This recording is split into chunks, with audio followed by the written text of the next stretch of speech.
कभी मोह माया को त्याग नहीं पाता, वैसे ही मैं भाई साहब की डांट डपट और के बीच में खेल कूद का तिरस्कार न कर पाया। सालाना इम्तिहान हुए और हम पास भाई साहब।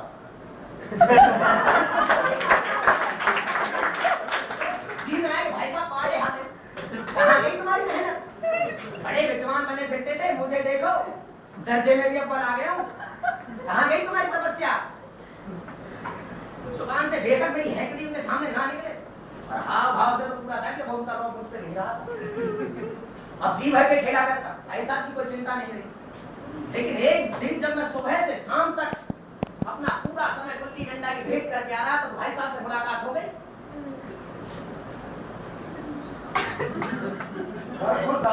देखता हूँ इस साल पास हो गए और दर्जे में अव्वल आ गए, तुम्हें दिमाग हो गया।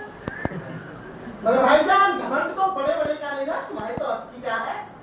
इतिहास में रावण का हाल पढ़ा है ना, उसके चरित्र से कौन सा उपदेश लिया तुमने? क्या तुझे नहीं पढ़ रहे? महज इम्तिहान पास कर लेना कोई चीज नहीं है, असल चीज है बुद्धि का विकास। जो कुछ पढ़ो उसका अभिप्राय समझो। रावण सारे भूमंडल का स्वामी था और ऐसे राजाओं को चक्रवर्ती सम्राट कहते, चक्रवर्ती ब्याज नहीं। और तुम्हें इतनी बात समझ में नहीं आती? अरे शाहिरों में भी एक बार अहंकार किया था, भीख मांग मांग कर मर गया। शैतान का हाल तो आप लोगों ने पढ़ा होगा। उसे भी अहंकार हो गया कि ईश्वर का उससे बड़ा कोई भक्त है ही नहीं।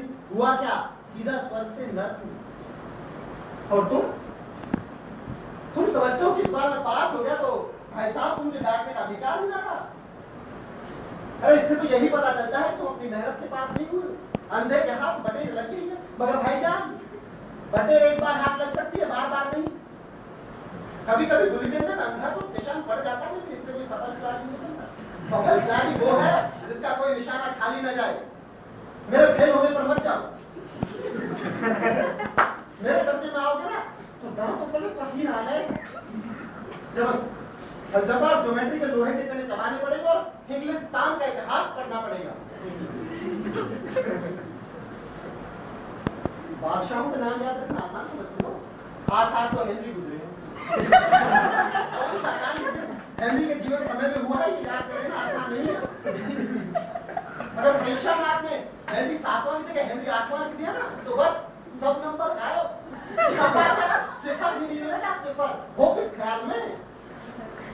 तो जेम्स हुए, टॉनी चार्ल्स हुए, सर्जियो विलियम्स हुए, दिमाग चक्कर खाने लगता है।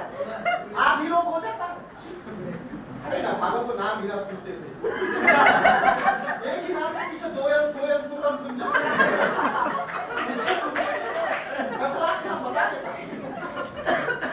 और जब खुदा की बना है, अगर आपने अ ब ज की जगह अ ज ब लिख दिया तो ब ज ब गजब हो जाएगा।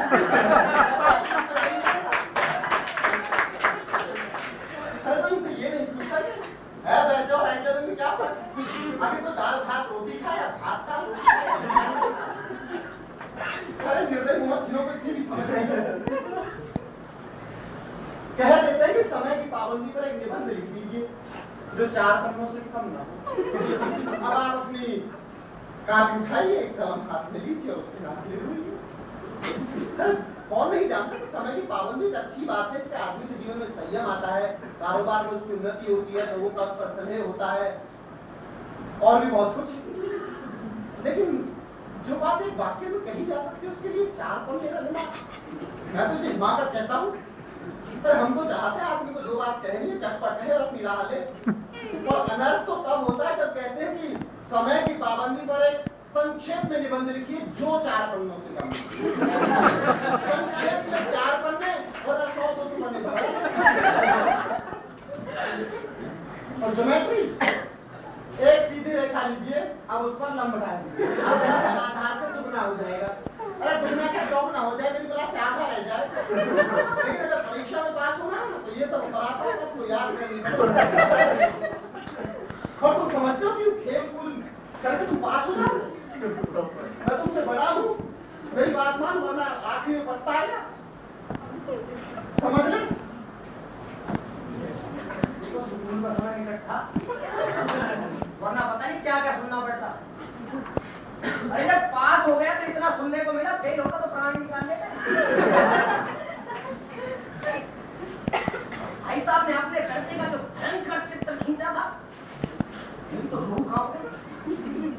सच में इतना करना पड़ेगा? लेकिन इतनी मेहनत मुझसे ना होती थी। बस इतनी करता था कि डेली होमवर्क पूरा हो जाए, क्लास में डेली ना होला पड़े। खड़ा कर दिया, ये बताओ वो बताओ, सब कुछ बता। मौका फिर वही सालाना इम्तिहान हुए और हम पास। भाई साहब जी फेल हो। मैंने ज्यादा मेहनत नहीं की थी, लेकिन फिर भी फर्स्ट आ गया। जी मैं भाई साहब को फिर आड़े आके दे। अब भाई साहब तो मेरे बीच में सिर्फ एक क्लास का फर्क था। मैं 8वीं में, भाई साहब 9वीं।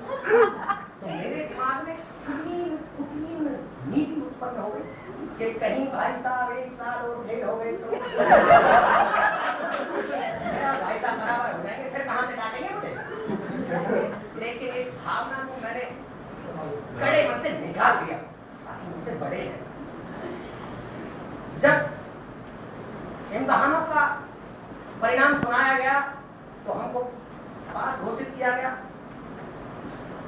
और भाई साहब को फिर भाई साहब रोने लगे। अब हमें भी रोना आ गया, लेकिन भाई विधि का विधान कौन टाल सकता है? ये तो फिर अब भाई साहब का जो रॉक मेरे में था बिल्कुल खत्म।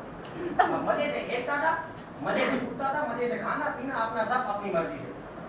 इसी दौरान मुझे एक नया शौक लगा, कनकोए उड़ाने का, पतंग। अब भाई साहब से छुप कर पतंग के टूर्नामेंट करवाना, मांझा देना, कन्ने बनवाना, सब पीछे पीछे होता था। भाई साहब का दर्द करता था, बड़े थे कि कहीं उनको ये ना लगे कि मेरी डांट डपट का इसमें कोई असर नहीं होता है। कन्ने सब कुछ पीछे से होता था। मसलन एक दिन क्या हुआ, एक पतंग टूटी जा रही है, उसके पीछे 4-5 लड़के बड़ा जबरदस्ती इधर से उधर, किसी के हाथ में बांस है, किसी के हाथ में झाड़ है, कोई जबरदस्त भागे जा रहे हैं और इधर मक्कादार की तरफ भाई साहब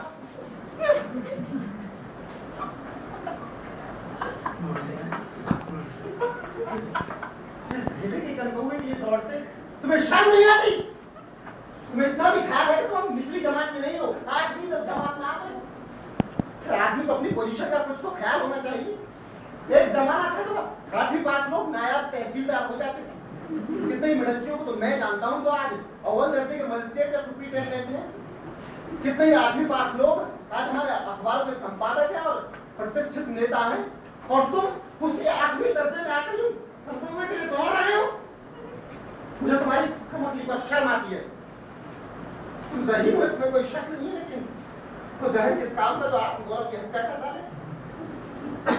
तुम समझते हो कि मुझमें और ऐसा भी सिर्फ एक साथ का अंतर है, और मुझे डांटने का कोई अधिकार नहीं। और परीक्षकों का यही हाल रहा है तो निसंदेह तुम अगले साल मेरे समकक्ष हो और उससे अगले साल मुझसे आए। लेकिन भाईजान तुमने और मुझ में जो 5 साल का अंतर है ना, उसे खुदा भी कम नहीं कर सकता। समझ किताबें पढ़ने से नहीं आती, दुनिया देखने से आती है, और मुझे दुनिया का तजर्बा तुमसे कहीं ज्यादा है। अपने माँ को ही ले लो, कितना दर्जा पढ़ी है वो? एक भी नहीं, दादाजी सिर्फ 4 या 5 दर्जे से आगे नहीं गए, लेकिन उन्हें हमारी आलोचना, हमारी निगरानी करने का पूरा अधिकार है। सिर्फ इसलिए नहीं कि वो हमसे बड़े हैं, बल्कि इसलिए क्योंकि उन्होंने हमसे ज्यादा दुनिया देखी है, दुनियादारी को उन्हें हमसे ज्यादा अनुभव है। हमारे हेडमास्टर साहब को जानते हो, MA है, यहाँ के नहीं ऑक्सफोर्ड से। पहले घर का खर्च खुद चलाते थे, पूरा ना पड़ता था, दुनिया के कर्जदार हो गए। लेकिन जब से प्रबंध अपनी माँ के हाथों में दिया ना, जो अनपढ़ है समझ लो घर में लक्ष्मी आ गई, अब चैन से रहते। और तुम इस करतों के पीछे तुम्हें यह शर्म नहीं है कि भाई साहब मिल सकते हैं रास्ते में?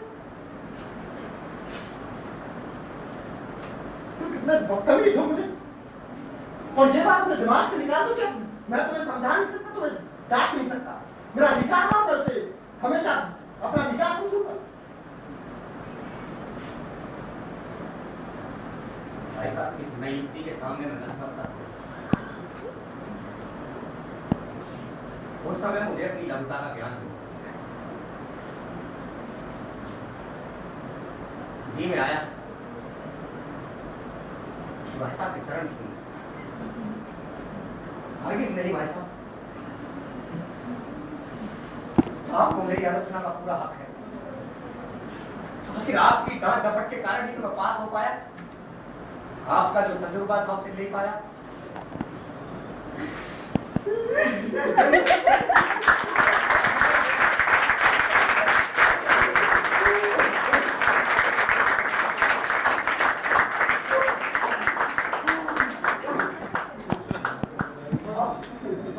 और तभी एक कटी पतंग हॉस्टल के सामने से उड़ गई। भाई साहब, पतंग